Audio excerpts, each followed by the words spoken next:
வணக்கம், நான் உங்கள் chef Dheena. Welcome back to chef Dheena's kitchen. எல்லாரும் எப்படி இருக்கீங்க? நல்லா இருக்கீங்களா? இன்றைக்கி நம்ம கிச்சனில் பார்க்க போகிற ரெசிபி என்ன, மசாலா வெஜ் ரைஸ். இதில் வந்து கேரட், பீன்ஸு, அதுக்கப்புறம் பச்சை பட்டாணி, உருளைக்கிழங்கு போட்டிருக்கேன். உங்களுக்கு பிடிச்சா வேறு என்ன வெஜிடபிள்ஸ்னால் ஆட் பண்ணிக்கலாம். பர்டிகுலராக மஷ்ரூம் நிறைய பேருக்கு பிடிக்கும். வேணுன்னா நீங்கள் இதில் ஆட் பண்ணி நீங்கள் மிக்ஸ் பண்ணிக்கலாம். இதோட ஒரு அருமையான எக் குருமா,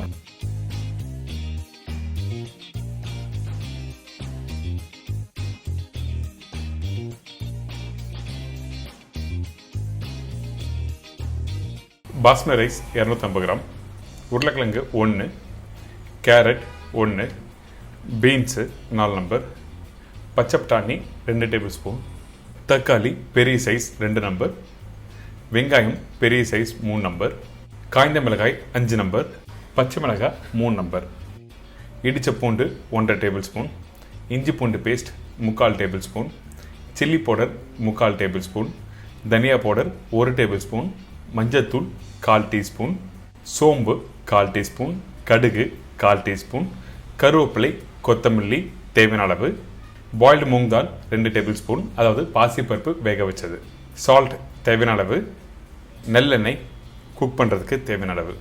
இதாங்க இந்த ப்ரிப்பரேஷன் தேவையான பொருட்கள். ஃபஸ்ட்டு இந்த ப்ரிப்பரேஷன் பண்ணுறதுக்கு இந்த காய்கறி எந்த அளவுக்கு நல்லா பாயில் பண்ணுறோன்னு சொல்லி பார்க்க போகிறோம். அதனால சூடாக இருக்க தண்ணியில் உருளைக்கிழங்கு, பச்சை பட்டாணி,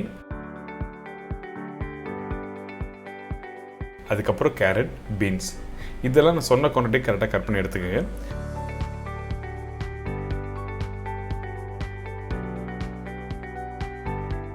இப்போது உப்பு, மஞ்சத்தூள் போட்ட பிறகு நல்லா மிக்ஸ் பண்ணுங்கள்.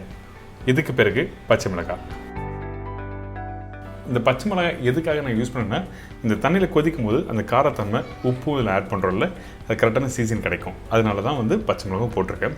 இந்த உருளைக்கிழங்கு கையில் எடுத்திங்கன்னா 85% அளவுக்கு பாயிலாக இருக்கணும். அப்போ தான் உங்களுக்கு மசாலாவோட போட்டு மிக்ஸ் பண்ணி ப்ரிப்பரேஷன் கம்ப்ளீட் பண்ணும்போது நல்லாயிருக்கும். வேக வச்ச காய்கறியை தனியாக எடுத்து வச்சிடலாம். வெஜிடபிள் ஸ்டாக் வந்து நீங்கள் சூப்பாகவும் சாப்பிட்லாம். அடுத்தது இந்த மண்சட்டியில் கொஞ்சம் எண்ணெய் போட்டிருக்கேன். நல்லெண்ணெய் மட்டும்தான் யூஸ் பண்ணணும், அப்போ தான் நல்லாயிருக்கும். கடுகு, தலைப்பு போட்டிருக்கேன்.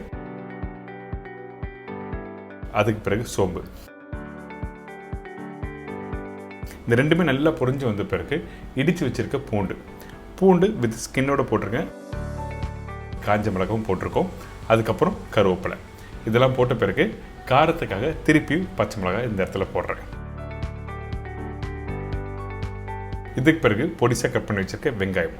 இதில் வெங்காயமும் தக்காளியும் ரேஷியோ என்னன்னா, வெங்காயத்தோட அளவு தான் அதிகமாக இருக்கும், தக்காளியோட அளவு கம்மியாக இருக்கும். தக்காளி அதிகமாக போட்டிங்கன்னா உங்களுக்கு என்ன ஆகுன்னா, அந்த மசாலாவோட சேர்த்து சாப்பிடும்போது அந்த புளிப்புத்தன்மை அதிகமாக வந்தால் நல்லா இருக்காது. அதனால் இந்த ப்ரிப்பரேஷன் வெங்காயம் இந்த மாதிரி வதக்கி எடுத்துருங்க. அதாவது ஒரு 90% அளவுக்கு வரும்போது அரைச்சி வச்சுருக்க இஞ்சி பூண்டு பேஸ்ட்டை இதில் போடுறோம்.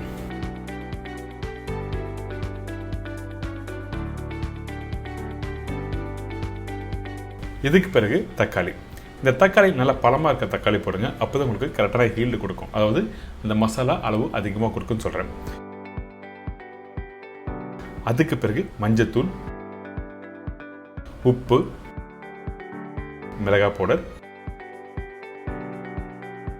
தனியா பவுடர். அந்த வெங்காயம் தக்காளியோட போட்டு நல்லா குக் பண்ணுங்க ஒரு 2 நிமிஷம்.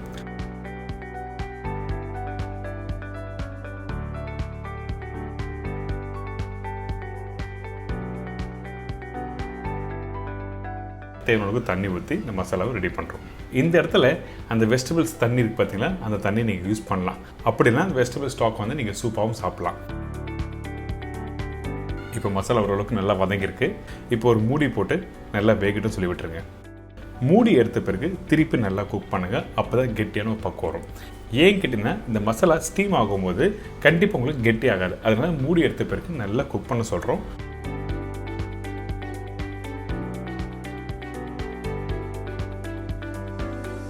அதுக்கு பிறகு வேக வச்ச வெஜிடபிள்ஸில் போட்டிருக்கோம். திருப்பி ஒரு 5 நிமிஷம் நல்லா குக் பண்ணுங்க.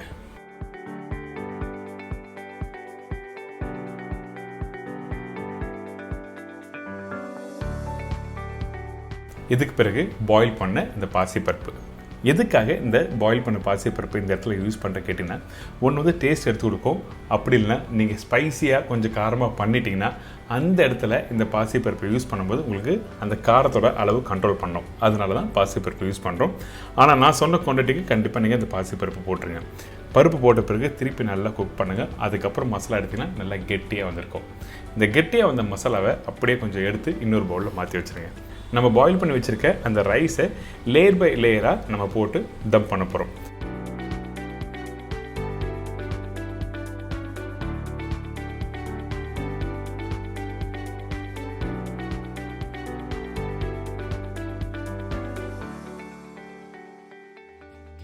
ஃபஸ்ட்டு கொஞ்சம் மசாலா இருக்குது, அதுக்கப்புறம் ரைஸு, அதே மாதிரி மசாலா ரைஸு, திருப்பி ஃபைனலாக கொத்தமல்லி போட்டு மிக்ஸ் பண்ணி 5 நிமிஷம் கரெக்டாக தம் போட்டு அப்புறம் ஓப்பன் பண்ணால் உங்களுக்கு சூப்பரான மசாலா வெஜ் ரைஸ் ரெடி.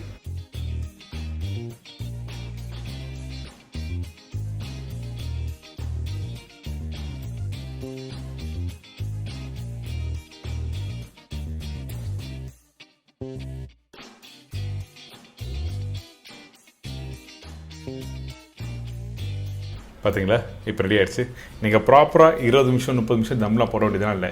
அந்த மசாலா அந்த ரைஸோடு சேரணும். ஒன்றோட ஒன்று சேர்ந்தால் தான் நல்லாயிருக்கும் சாப்பிட்றதுக்கு. அதனால தான் 5 நிமிஷம் தம் பண்ண சொன்னேன். இப்போ நல்லா மிக்ஸ் பண்ணிவிட்டு அப்படியே எடுத்து சர்வ் பண்ணால் அருமையாக இருக்கும்.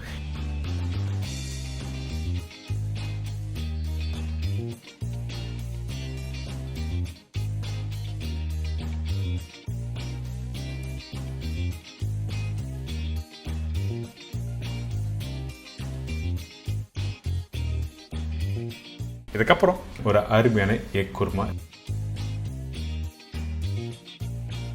இந்த ப்ரிப்பரேஷன் தேவையான பொருட்கள்: முட்டை 7 நம்பர், மீடியம் சைஸ் வெங்காயம் 2 நம்பர், மீடியம் சைஸ் தக்காளி 2 நம்பர், காய்ந்த மிளகாய் 5 நம்பர், பச்சை மிளகாய் 3, முந்திரி பருப்பு 10லிருந்து 15 நம்பர், சோம்பு 2 டீஸ்பூன், மஞ்சத்தூள் சிறிதளவு, காஷ்மீரி சில்லி பவுடர் 1/2 டீஸ்பூன், தனியா பவுடர் 1 டீஸ்பூன், தேங்காய் 3 பத்தை, தேங்காய் பால் 3/4 கப்பு, கொத்தமல்லி தேவையான அளவு, கருவேப்பிலை தேவையான அளவு, உப்பு தேவையான அளவு, தேங்காய் எண்ணெய் 7லேருந்து 8 டேபிள் ஸ்பூன். இதாங்க இந்த ப்ரிப்பரேஷன் தேவையான பொருட்கள். ஃபஸ்ட்டு நம்ம என்ன பண்ணுறோம்னா, இந்த தேங்காய் சொன்ன பார்த்தீங்களா 3 பத்து தேங்காய். ஸோ இந்த தேங்காவை ரஃபாக கட் பண்ணி வச்சுருக்கேன். அதுக்கு பிறகு பச்சை மிளகாய், காஞ்ச மிளகாய், சோம்பு, முந்திரி பருப்பு. முந்திரி பருப்பு 15 நம்பர் சொல்லியிருப்பேன். வேணும்னா இன்னும் 2-3 எக்ஸ்ட்ரா ஆட் பண்ணலாம், ஒன்றும் தவறில்லை.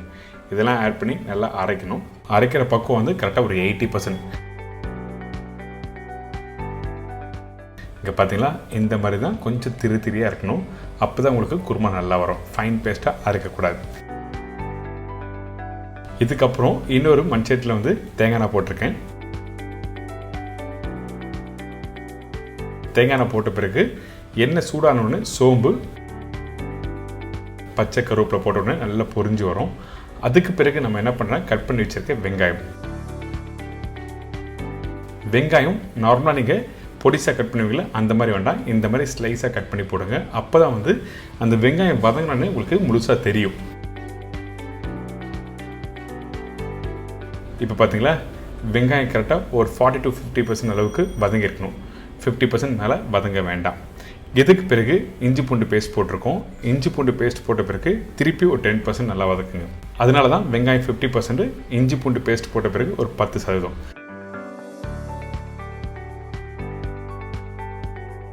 இதுக்கப்புறம் தக்காளி ஆட் பண்ணுறோம். நிறைய பேர் வந்து வெங்காயம் கோல்டன் ப்ரௌன் கலரில் வதக்குவாங்க.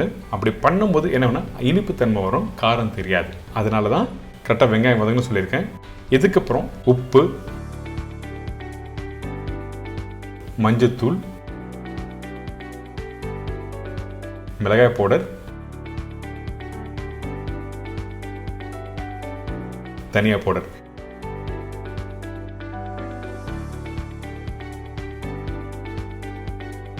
மிக்ஸ் பண்ணி முடித்த பிறகு தண்ணி ஆட் பண்ணுறோம். தண்ணி ஆட் பண்ணி நல்லா பாயில் பண்ணுங்கள். அந்த வெங்காயம் தக்காளி நல்லா கொதித்து முடித்த பிறகு முழுசாக தெரியும்.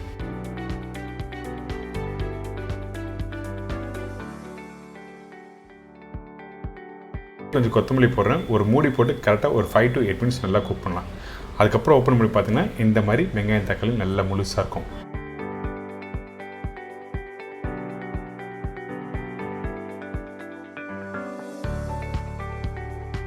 இதுக்கு பிறகு நம்ம என்ன பண்ண போறோம்னா அரைச்சி வச்சிருக்க இந்த தேங்காய் பேஸ்ட்.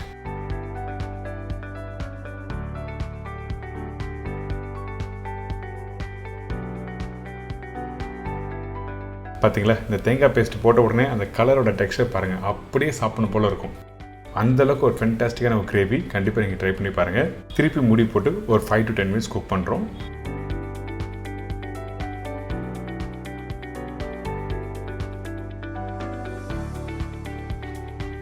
அந்த தேங்காயோட பச்சை வாசனை போன பிறகு நம்ம என்ன பண்ணுறோம்னா டைரெக்டாக முட்டையை போட போகிறோம். முட்டைன்னா வேக வச்ச முட்டை இல்லை. இந்த இடத்துல நம்ம என்ன பண்ண போகிறோம் கேட்டிங்கன்னா, இப்போ ஒரு முட்டையை வந்து உடச்சி வச்சுருக்கேன். அந்த உடச்ச முட்டை ஃபுல்லாக போட போதில் பாதி முட்டை மட்டும் ஆட் பண்ணுறோம். உடனே அந்த முட்டையை மிக்ஸ் பண்ணோம். அப்படியே விட்டிங்கன்னா அந்த முட்டை முழுசாக இருக்கும்.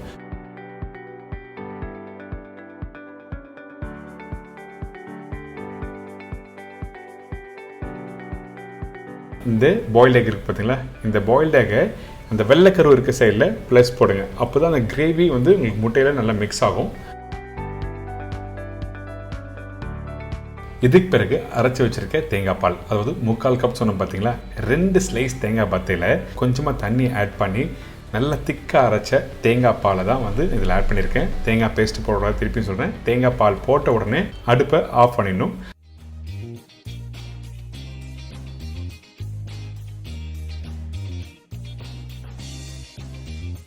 கொஞ்சம் கொத்தமல்லி, இந்த தேங்காய் எண்ணெய் ஃபைனலாக போட்டு மிக்ஸ் பண்ணி எடுத்திங்கன்னா ஒரு அருமையான எக் குருமா ரெடி.